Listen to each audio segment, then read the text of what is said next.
what's up? It is me, Micah, and welcome to another Wife Life video. How do I earn my money? Where do I earn my money? And paano ko ba pinapalaki yung money ko? Kung hindi ka magko-commit, huwag mo nang simulan. Kahit nung pandemic, ito talaga yung bumubuhay sa amin. Kung bago ka sa channel ko, hello! Welcome to my channel. Thank you so much for clicking on this video. My name is Micah Louisse. I usually make faith, fashion, lifestyle, and home-related videos. Happy New Year, everyone! Grabe, this will be my first ever video for the year 2023, and I'm so excited because I will talk about a topic that I don't normally talk about here on my channel. Not because I shy away from these types of topics. In fact, I do want to normalize talking about money, finances, business, real life things that we do have to discuss and really sit down on. Kaya naman, ito yung first chosen topic ko for the year 2023. How do I earn my money? Where do I earn my money? And paano ko ba pinapalaki yung money ko? All the good stuff coming in just a bit. Disclaimer muna, I am not a money expert. This video will not teach you on how to manage your finances. I decided to do this video so that I can share to you guys how I was able to branch out into different businesses in hopes that I can inspire mga single moms, mga work from home people, stay-at-home wives or husbands, whoever you may be, to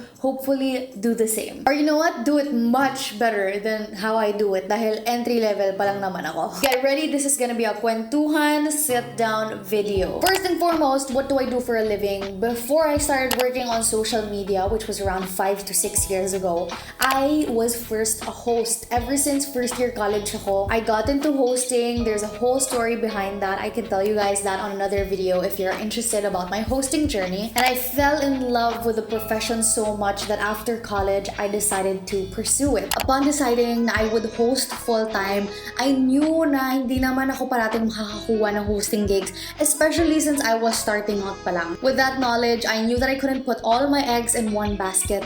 Hence the reason why I started my social media journey. I jumped on putting myself out there through social media, the different social media platforms that we have. I have Instagram. At that time, I still had Twitter.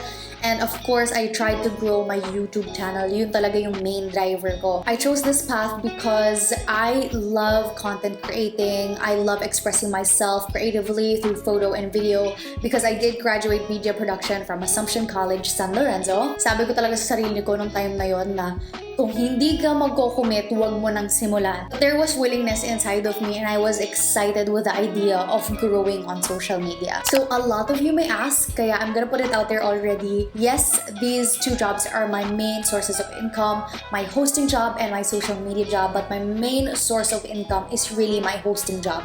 Kahit nung pandemic, ito talaga yung bumubuhay sa amin. Again, if you guys want to know more about my hosting journey and how I got clients and how I developed my skill in it, all you have to do is ask in the comment section and let me know if you want me to do a video on that. Anyway, going back to the timeline and my story, for years I really worked on growing my social media presence. Until now, I continue to work for it. This allowed me to work with both big and small name brands, and I even got the chance to be an affiliate of Lazada. Syempre, habang kinakain ko yung social media ko, I was growing my career as a host, and as life happened naturally, I started growing other interests. So because I was working on social media and I'm always working on stage, sobrang na-in-love talaga ako sa fashion or styling. Tapos noon, I became a wife pa, and that really catapulted my love for interior design and homemaking. So this is where my number one tip will come in for you guys. Explore your interests and brainstorm on how you can make something out of it. Sobrang random ng interests na to. Kasi nga, you know, you would think na wala, type ko lang yan. Gusto ko lang yun gawin, mahilig lang ako dyan, ganon. But after exploring the potential of those two industries, I realized that with my personal taste, I can get creative, whip something up, and get my foot in those businesses' doors somehow. That is exactly what I did, and I now have two small businesses.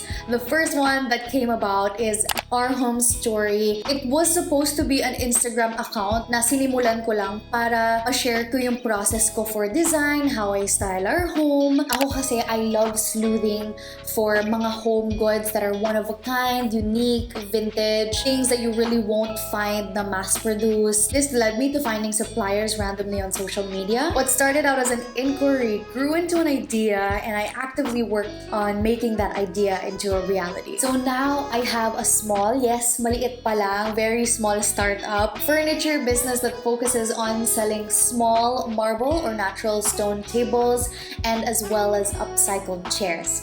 For now, yun pa lang. But we'll see how I will grow. Next naman, my mom had this idea of starting a clothing brand online. Tapos parang sobrang saturated na nung business na yan. Sasali pa ba talaga tayo? But my mom, being the super mom that she is, started it eventually on her own.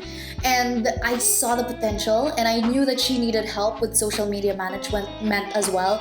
So I jumped in on the business with her. So now we have our second baby. It's called Bits and Pieces, where we sell cotton linen and premium linen clothing pieces. And all of our materials are sourced locally and they're handmade locally as well. Again, it's still just a small business, but the response has been overwhelming. And we would not have known that if we did not start in the first place. So tip number 2 ko para sa inyo is to start small.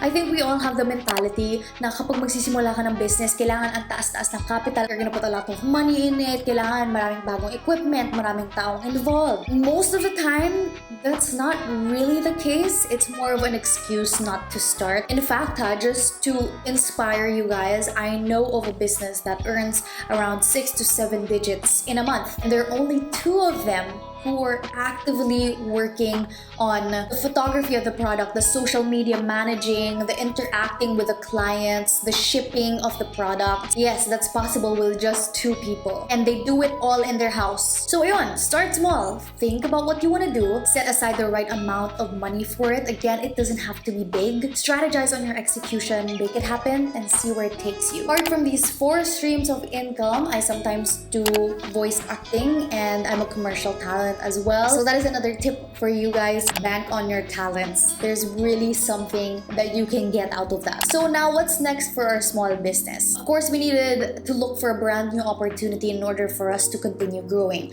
Now we found out that Lazada is apparently open to small sellers like us. They call this the Lazada Seller Center. I didn't know much about it, so I had to research more on it. Tapos ang dali lang pala to be able to put your products on Lazada. So these were the mechanics that I saw, kaya i-share ko sa inyo guys. First step is to sign up as a Lazada seller. Napakadali. And then mag-upload ka lang ng email address and then yung pickup address ng mga goods or products. And then you have to upload at least 5 products. After mo mag-upload ng products, you have to upload your ID and your bank documents as well. And then that's it. You can start selling after that. Disclaimer lang guys, hindi pa kami Lazada sellers. Pero pahapyaw ko sa inyo yan because it's part of our business plan for Bits and Pieces this 2023. So my last tip of the day, if you are a business owner, whether big or small, be a Lazada seller now. May mga kilala kong business owners from my family and close friends that grew their income even more because they became Lazada sellers. An example is Make Art from the Heart PH. You guys can find them on Lazada, of course. Make Art creates homemade art for the home, and from Instagram they decided to branch out to being Lazada sellers. I was told by the owner na Lazada Seller Center really helped their business because they were able to broaden their market further, which grew their sales even more. And totoo yun, no? I'm sure you guys can relate to that na parang may mga unexpected purchases kayo na biglang nakita nyo lang sa Lazada homepage nyo o sa mga recommended items. Pero hindi nyo naman talaga akalaing magugustuhan nyo sila. So yeah, if you guys wanna check out Make Art from the Heart, I'll link them in the description box below. And lastly, another example is Switchback. The owners are good family friends as well, and they recently became Lazada sellers, and they already have thousands of followers. Switchback sells bike parts, and since they became Lazada sellers, naging helpful daw sa kanila yung opportunity na yon in terms of reach and ease of transaction. Alright, now you guys know all of my streams of income, what I do apart from being a full-time wife. Now the main reason why I'm sharing all of this to you guys is because it is an opportunity to consider. I'm not saying quit your 9 to 5.